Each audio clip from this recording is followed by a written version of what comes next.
Alhamdulillah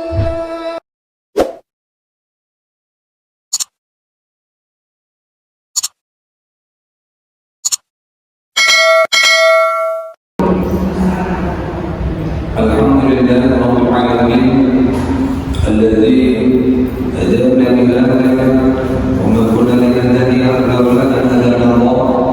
Assalatu wassalamu ala asyrafil anbiya'i wal mursalin sayyidina wa maulana Muhammadin wa ala alihi wa sahbihi wa baraka ajma'in. Subhana la ilma lana illa ma 'allamtana innaka antal alimul hakim wa la hawla wa la quwwata illa billah. Rabbi shrah li sadri wa yassir li amri wahlul 'uqdatam min lisani yafqahu qawli. Qala al-mu'allif rahimahullah ta'ala wa nafa'ana bihi wa bi 'ulumi fid dharain amin. Bismillahirrahmanirrahim. ومن آياته أن خلق لكم من أنفسكم أزواجا لتسكنوا إليها وجعل بينكم مودة ورحمة. صدق الله العظيم. Para bapak, ibu, hadirin sekalian, jemaah Majelis Ta'lim Al-Hidayah, insyaallah yang sama-sama dari Allah Subhanahu wa taala. Kembali majelis ta'lim kita lanjut. Pada kesempatan ini insyaallah membahas tentang 4 hadis. Yakni hadis ini mengisah tentang bentuk kemesraan dan keromantisan baginda Nabi Muhammad sallallahu alaihi wasallam. Jadi orang berumah tangga itu menjadi ladang amal.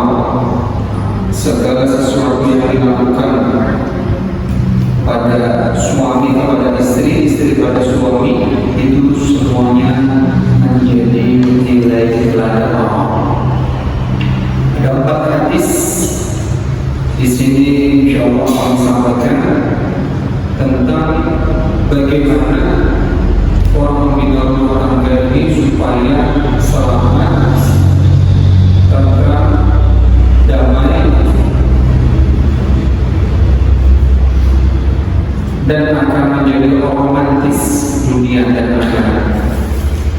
Jadi sebuah perkawinan yang itu akan menjadi berkah manakala ketika kawin tambah beriman, tambah bertakwa, tambah rajin sholat,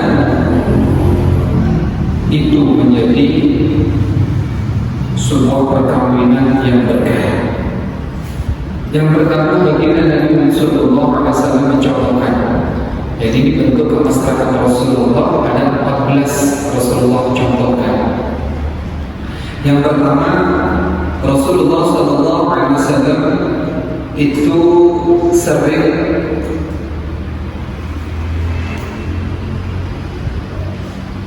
memakan atau menempelkan mulut beliau bekas daripada istri. Biasa, kalau ulang tahun ambil roti, kalau kita nih roti kita makan sedikit, habis itu istri suruh makan. Ini bentuk kemesraan Rasulullah. Dan dia ibu-ibu bisa juga mempraktikkan kepada suami, nggak usah sumpah. Kalau perlu suaminya dulu suruh dikit, ambilkan apa itu seumpama kalau makan seumpama pisang goreng, yang penting mau panggil Rasulullah.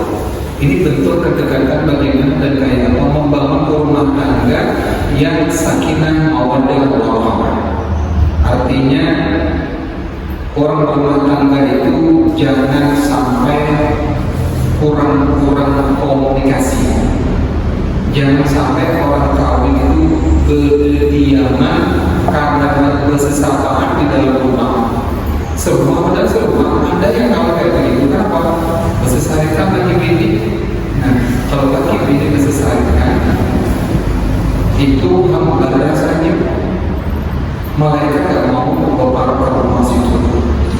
Makanya dengan sumpah-sumpah laksanakan apa yang digawe baginda Nabi Muhammad SAW.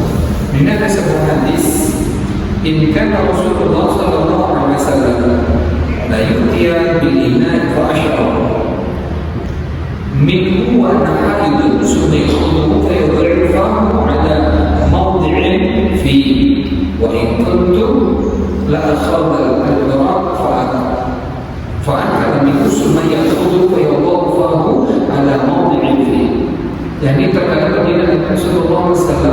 disuguhkan sebuah wadah atau tempat kepada beliau. Kemudian aku minum dari wadah itu sedangkan aku dalam keadaan haid. Lantas Rasulullah SAW mengambil wadah tersebut dan meletakkan mulutnya di bekas tempat minumku. Terkadang aku mengambil tulang yang ada sedikit dagingnya, kemudian memakan bagian darinya. Lantas Rasulullah SAW mengambilnya dan meletakkan di mulut bekas mulutku itu. Artinya apa? Rasulullah sudah biasa. Digambarkan oleh Siti Aisyah, ya, bahwasanya beliau mengambil bekas makanan Rasulullah di mana tulangnya itu sudah ditaruh di piring, tapi tulang itu masih ada daging sedikit, diambilnya bekas kecuali Rasulullah itu dihisap-hisap. Kenapa? Bekas suami sendiri. Itu apa? Bentuk kedekatan seorang istri atau suami itu kayak biasa, dan itu kalau bisa nampak akan di depan pasangan kita. Jangan supan-supan gitu, lakian binian sama. Jadi mau makan bekas suami atau istri. Ini gambaran Rasulullah SAW. Memang kalau kita renungi kembali, orang berumah tangga itu pasti banyak masalah. Kenapa? Karena ya beda adat, beda kebiasaan, beda pergaulan, bisa beda suku dan beda lain-lainnya. Cuman perlu diketahui, orang yang sudah berumah tangga harus saling memahami, harus saling menyadari, saling menghormati. Kalau ada masalah, jangan dibesar-besarkan. Ya, pernah Rasulullah terjadi demikian. Rasulullah itu kan setelah Siti Khadijah meninggal, Siti Khadijah setelah meninggal beliau kawin lagi dan sampai 11 masih hidup. Nah, ketika Rasulullah SAW berada menggilai Siti Aisyah, istri yang paling muda ya, sedang Rasulullah berada di rumah Rasulullah berada di rumah Siti Aisyah. Nah, pada saat itu ada istri yang lain. Istri yang lain ini mengantarkan makanan jenis kue satu piring. Nah, karena kecemburuan Siti Aisyah, maka piring yang dari istri Rasulullah yang lain yang diantarkan tadi, karena di kediaman Siti Aisyah, Rasulullah di situ ada istri yang lain mengantarkan makanan. Nah, piring yang ada makanannya tadi diambil Siti Aisyah, dipecahnya di hadapan para sahabat. Padahal ada sahabat tadi di situ. Apa jawaban Rasulullah? Ini kan sebuah masalah. Ini kalau dianggap, mohon maaf, kalau suami yang nggak paham akan marah, bisa menempelin, kan itu kan ini sebuah masalah. Tapi Rasulullah gambarkan, Rasulullah yang demikian ini paham. Kenapa? Tidak cemburu, sehingga beliau itu, ya mohon maaf, kalau kita nggak paham, Rasulullah mempermalukan di hadapan sahabat. Kenapa? Rasulullah kayak begini, ya, ada sahabat lainnya, istri yang lainnya mengantarkan makanan dengan piring yang ada makanan dihampas sama Siti Aisyah. Kemudian apakah Rasulullah marah? Beliau sama sekali tidak marah, tersenyum manis beliau. Bahkan beliau piring yang pecah itu dikumpulkan oleh Rasulullah.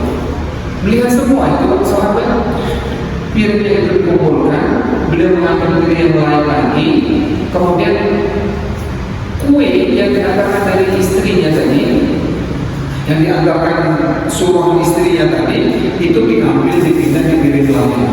Apa beliau bilang?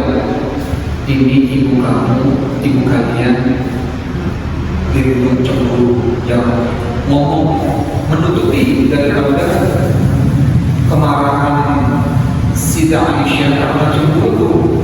Ya, ada yang mengantar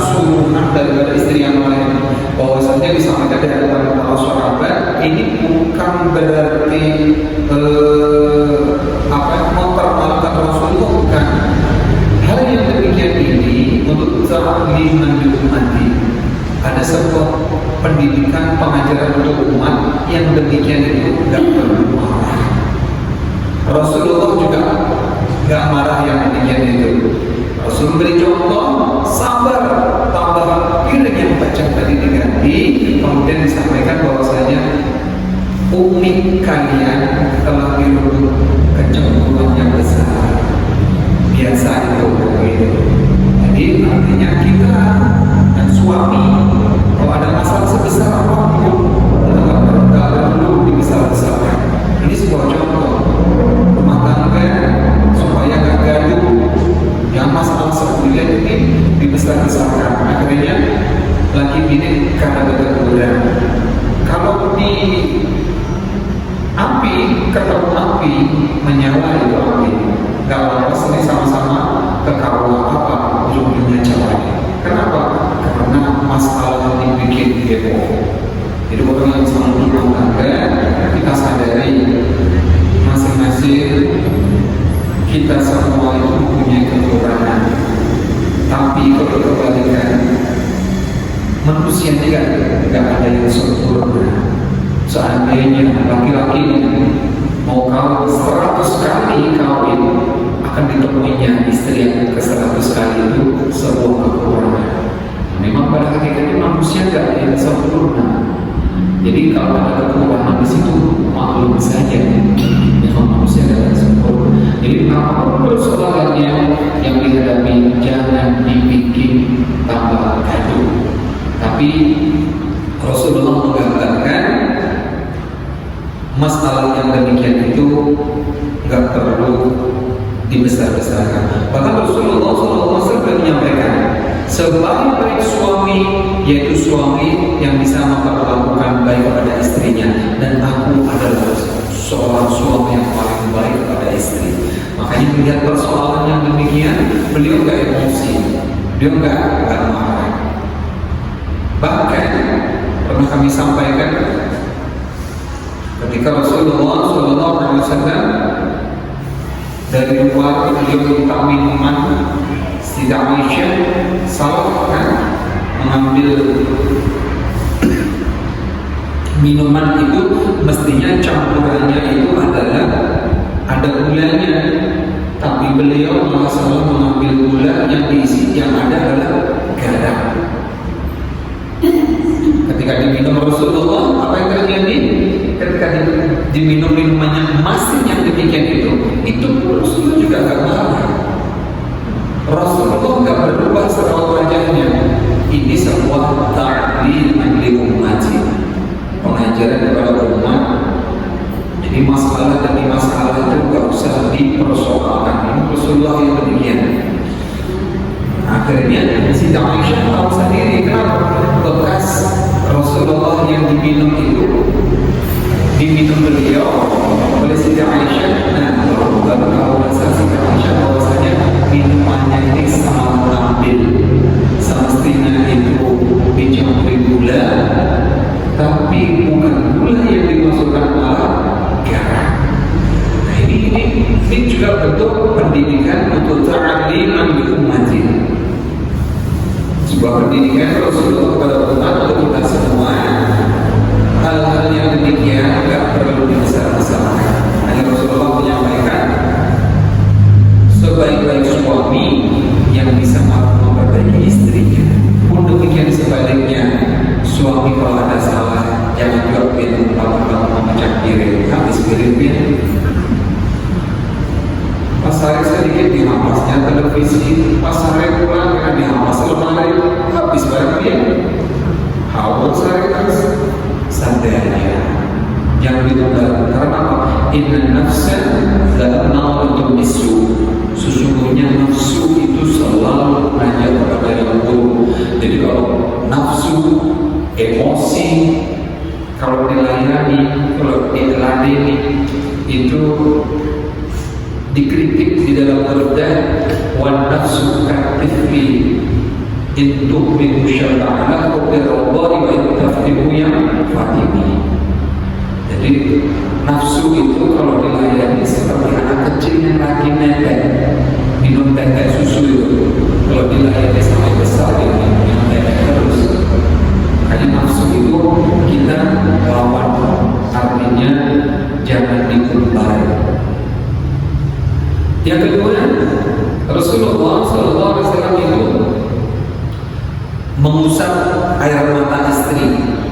Nah, diriwayatkan oleh di sini diriwayatkan oleh Anas bin Malik radhiyallahu anhu.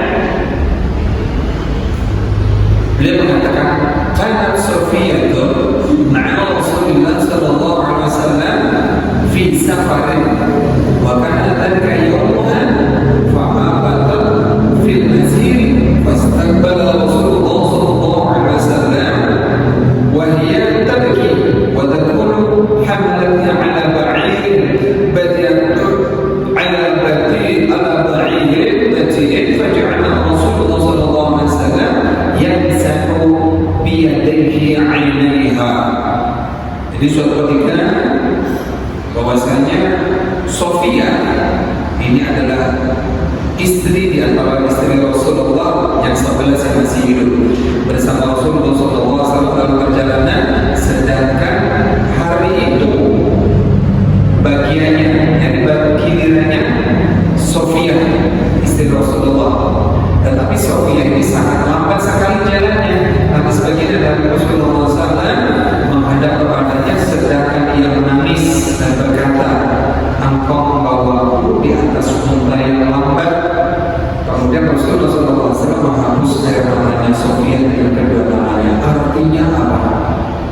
Ketika Rasulullah SAW melihat istrinya menangis, beliau juga memperlihatkan kasih dan sayangnya. Dalam gambaran ini, istri beliau itu sebetulnya, ya kita tahu kalau laki-laki itu sama seperti perempuan. Kisahnya ada yang berkhianat minta makan di musim yang gak ada makan, susahnya ada minta sesuatu yang jauh tempatnya. Kita tahu sebetulnya itu adalah menguji suaminya yang lagi manja, dan istri yang lagi pengen dimanja. Makanya gambaran Rasulullah mengatakan, kalau ada istri yang menangis apapun persoalannya sampai meneteskan air mata, tidak ada salahnya kita suami itu dengan rasa kasih sayang menghapus air matanya. Memang namanya juga rumah tangga, dari gak tahu jadi tahu, dan semuanya ada perbedaan, semuanya harus dimaklumi, dan semuanya itu bisa diselesaikan apabila kalau mau kita menyelesaikan bukan dengan nafsu. Kemudian Rasulullah SAW memberi gambaran lagi yang ketiga, diriwayatkan Sayyidah Aisyah radhiyallahu anha bahwa dia berkata sebagai berikut, "Inna Nabiy sallallahu alaihi wasallam kana idza qabila ba'da lisanihi masul, yakni lisanahu." Jadi sungguh bagi Nabi sallallahu alaihi wasallam ketika mencium salah satu istrinya, beliau menunjuk. Jadi biasa beliau itu kalau mau berangkat biasanya ya kalau ada masalah memperlihatkan beliau itu sayang sama istrinya. Jadi sampai Rasulullah itu memajuk keningnya, memajuk tangannya, memajuk pipinya. Ini bentuk kemesraan yang dicontohkan bagi Nabi Sallallahu Alaihi Wasallam. Tidak mesti harus suami, istri pun tidak apa-apa, karena semuanya sudah halal. Yang datang langsung seolah-olah salaman sama suami, habis salaman kecup tangannya, itu bentuk yang digambarkan Rasulullah. Tampakkan yang namanya berumah tangga itu adalah damai, tentram, rukun, setia, saling menghormati, saling menyayangi. Perlihatkan saja bentuk daripada kasih dan sayang kita sebagai sepasang suami istri. Rasulullah itu sering mandi bersama istrinya. Ulang nih, ibu pernah nggak mandi sama suami? Subhanallah, Rasulullah biasa. Ini bukan ada diriwayatkan dari Sayyidah Aisyah radhiyallahu anha. Dia berkata, "Kuntu aghtasilu ana wa Rasulullah sallallahu alaihi wasallam min ina'in wahidin takhtalifu aydina fihi min al-janabati rawahu al-Bukhari wa Muslim wa zada Ibnu Hibban wa tatalaqa aydina." Rasulullah mengatakan, dahulu aku mandi junub itu berarti habis hubungan bersama Rasulullah SAW satu bejana, dan di mana tangan kami bergantian mengambil air di dalamnya. Hadis riwayat Imam Bukhari dan Muslim dan juga Ibnu Hibban.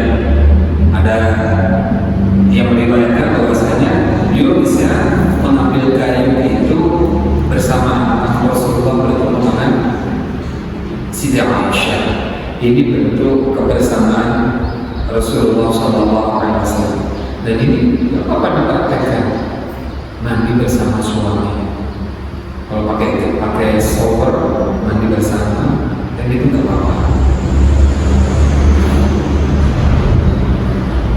Tapi mohon maaf, kalau kayak ibu-ibu sudah bercucu, jangan kelihatan apa caranya lupa sama mama mandi baik dia. Iya, lihat waktunya dia. Kalau bangun jam 3 kalau ada apa? Kenapa? Mau bantu Rasulullah. Tapi kalau ada anak, ada cucu, jangan juga yang berpikir dia. Kalau bangun dia salah paham pulangnya. Ya, lihat waktu. Kemudian yang kelima, Rasulullah SAW tiduran di pangkuan istri. Bukan suami saja, istri pun bisa. Tiba-tiba duduk di paha suami, tak apa-apa. Apa Sayyidah Aisyah radhiyallahu anha meriwayatkan, karena Rasulullah sallallahu alaihi wasallam yad'u ra'sahu fi hijri fayaqra'u wa ana haidun. Dahulu kata Siti Aisyah, kata Sayyidah Aisyah, dahulu Rasulullah SAW meletakkan kepalanya di pangkuanku, kemudian membaca Al-Quran, sedangkan aku dalam keadaan haid. Ini riwayat Imam Abu Dawud. Jadi hal yang demikian ini dipraktekkan ke apa, baik suami ataupun istri, dalam kondisi santai-santai. Istri tidur di paha suami atau suami tidur di pangkuan suami istri, dan yang keenam, bahwasanya Rasulullah SAW itu biasa menyisir istri, ya, menyisiri rambut istri. Sayyidah Aisyah radhiyallahu anha berkata, untuk wajib wa'asa Rasulullah SAW wa an'a'idun. Dahulu aku menyisir rambut Rasulullah SAW sedangkan aku dalam keadaan haid. Biasa suami istri ini menyisiri rambutnya. Ini sebetulnya menyisir seorang sih bisa. Kita menyisir sendiri bisa, suami menyisir sendiri bisa, istri menyisir sendiri bisa.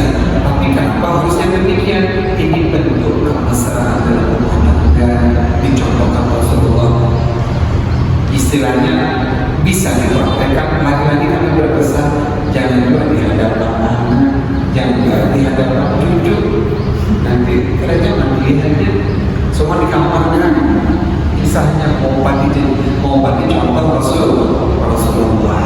Nah, Rasulullah bisa disisir oleh Siti Aisyah, istri beliau, atau bergantian. Nggak apa-apa demikian. Bisa juga, mohon maaf, kalau laki mau suruh nyariakan apa kudu, suruh di pahanya sini cariakan kudunya, biasanya namanya juga bermesraan supaya lebih dekat, karena semua itu menjadi ladang amal dan semua nilainya ibadah, berpahala kepada Allah Subhanahu wa taala. Nah, selanjutnya yang ketujuh, Rasulullah membelai istri. Ya, diriwayatkan dari Urwah bin Zubair radhiyallahu anhu, beliau meriwayatkan dari Sayyidah Aisyah radhiyallahu anha, falamma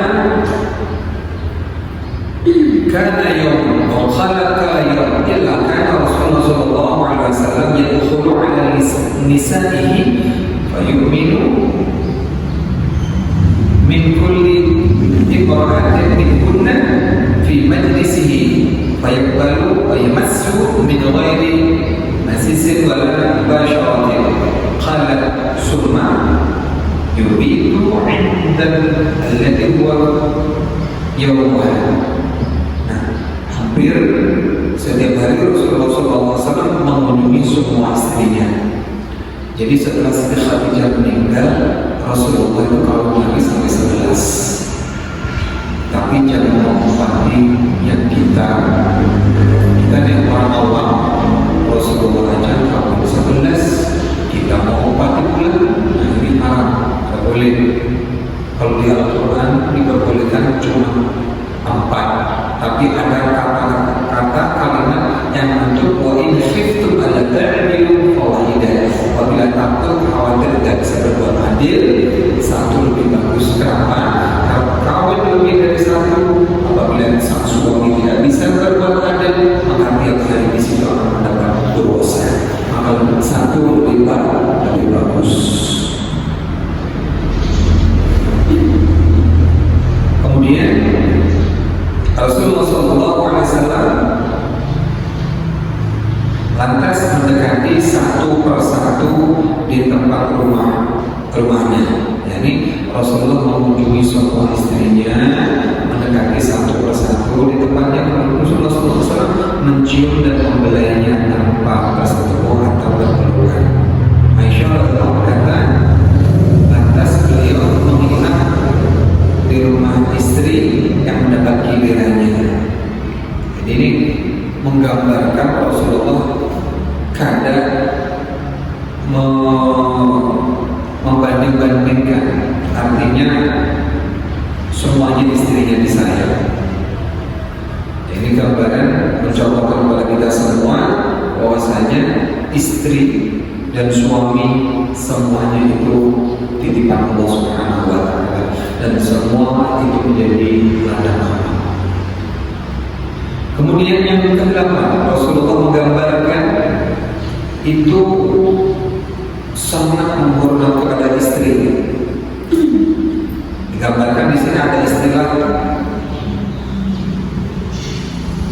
pelayanan optimal, pelayanan yang khusus untuk seorang wanita, di mana suami membukakan pintu mendahulukan mempersilakan pada istrinya. Hal ini juga dilakukan oleh baginda Nabi Muhammad SAW. Artinya istri itu didahulukan, sangat menghormati istri beliau. Ibarat beliau sebelum duduk, istri itu dicarikan tempat duduk dulu. Itu yang dikatakan Rasulullah. Ibarat orang sekarang kalau naik mobil itu dibukakan pintu dulu.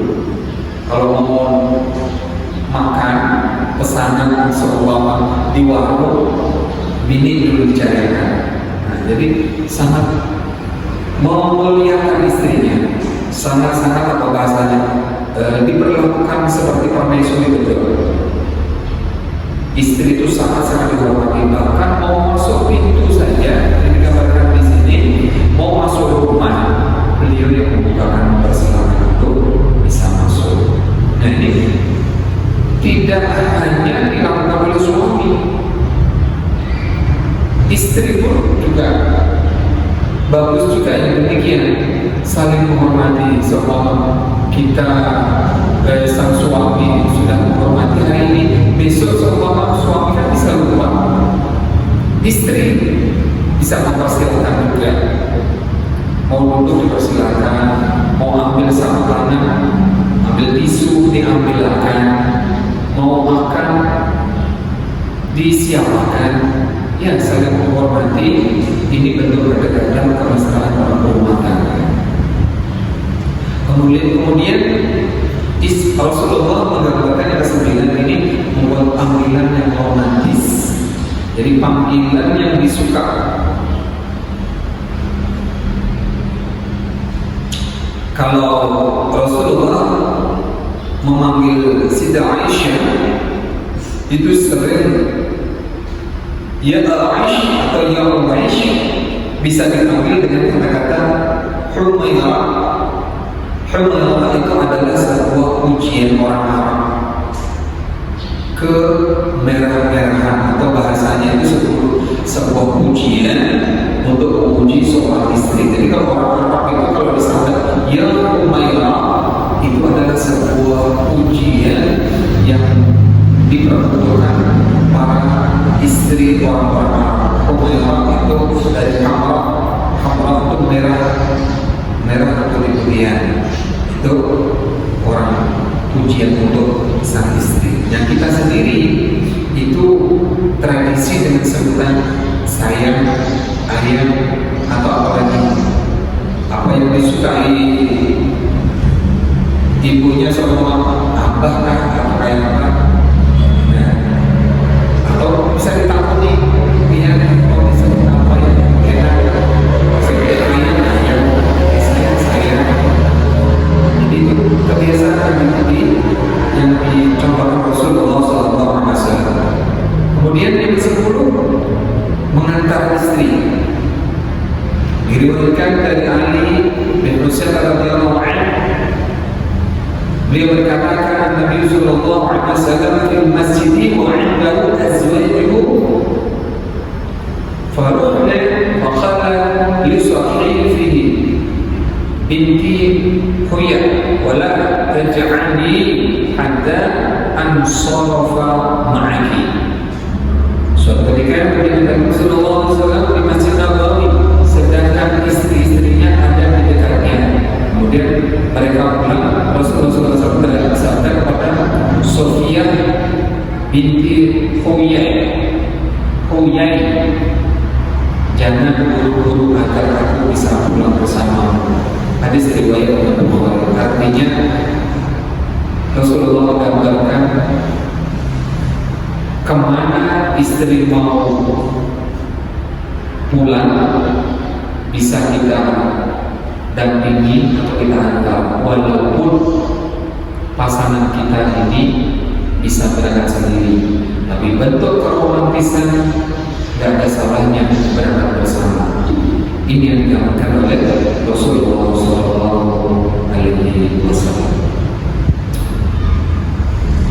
Kemudian Anna Sofiyah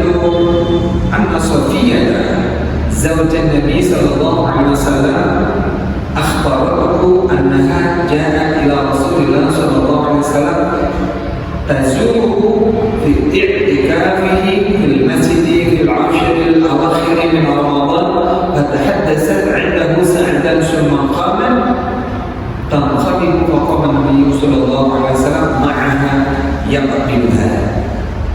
Jadi sungguh Sofiyah istri baginda Nabi Sallallahu Alaihi Wasallam mengkabarkan Husain bin Ali bahwa ia mendatangi Rasulullah Sallallahu Alaihi Wasallam yang dalam kondisi i'tikaf di Masjid Nabawi pada 10 hari terakhir Ramadan.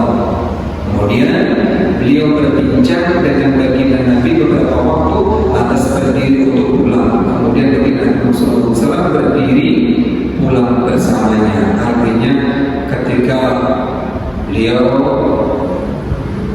di masjid, kemudian didatangi oleh istrinya karena ada perlu, beliau pun langsung berdiri itu bersama istrinya. Apa bahasanya? Menggambarkan selalu bersama, selalu menjaga kedekatannya, selalu menjaga komunikasinya. Dan perlu ketahui, ini kita dekat haul kumpul. Dan perlu ketahui Rasulullah orang alim, kayak terus kumpul itu insya Allah beliau juga gak meninggal, cuma hanya pindah alam.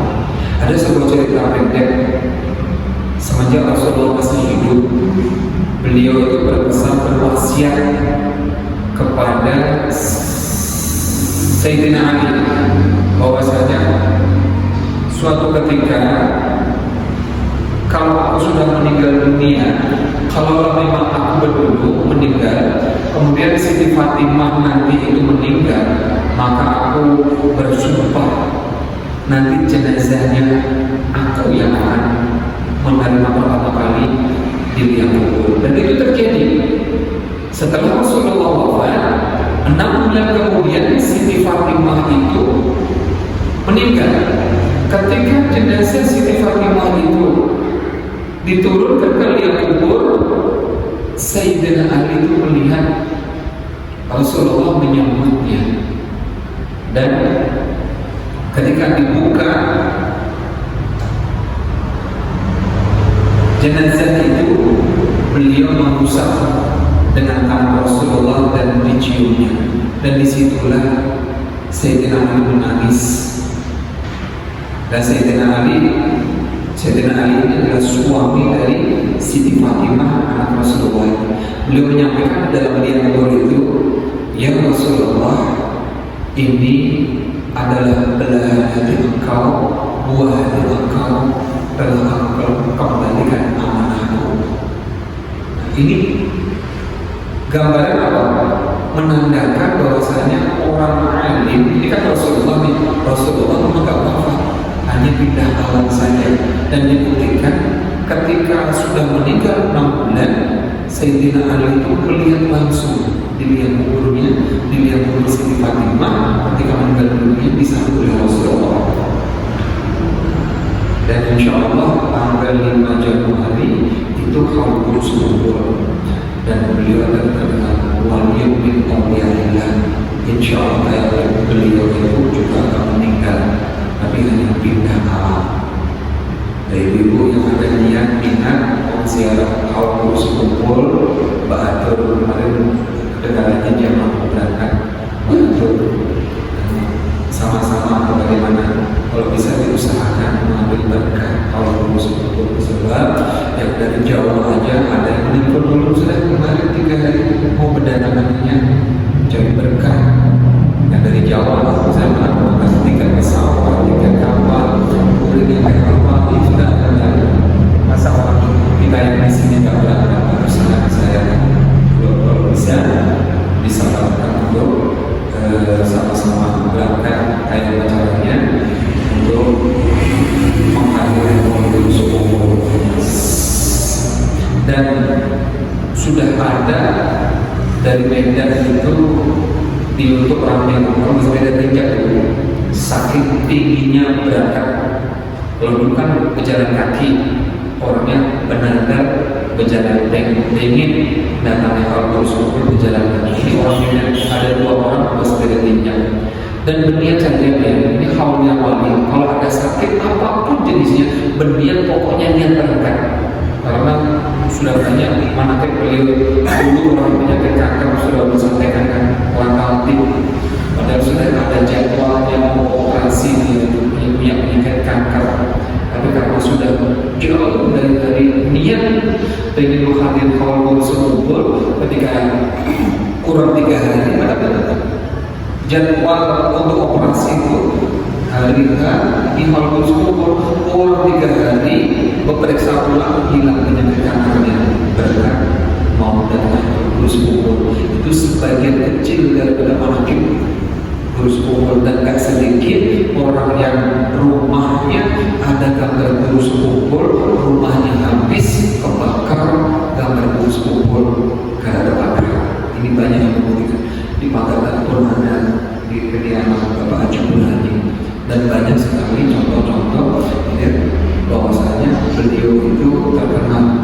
Apalagi mohon maaf, ada gambar kurus kubur yang ada tongkat itu, ada kisahnya pencuri masuk ke rumah orang mau hendak katanya ada yang mengukul tongkat, padahal ada orang dilihatnya gambar kurus kubur di situ. Itu keramatan beliau. Maka karena itu berniat saja, niat kalau ada penyakitnya, niat dihajat apa berniat moga bisa berada atau mengambil berkah dari sumber moga terkabul. Amin amin ya rabbal alamin. Para bapak ibu hadirin sekalian, Allah Subhanahu wa taala ingin kita melanjutkan majelis taklim ini untuk dibayar untuk bisa di antara kita. Kebenarannya yang bisa disampaikan, sekian mohon maaf atas segala kekurangan dan banyak-banyak terima kasih atas segala perhatian akhir kalam. Wallahu a'lam bishawab. Bismillahirrahmanirrahim. Wallahu a'lam.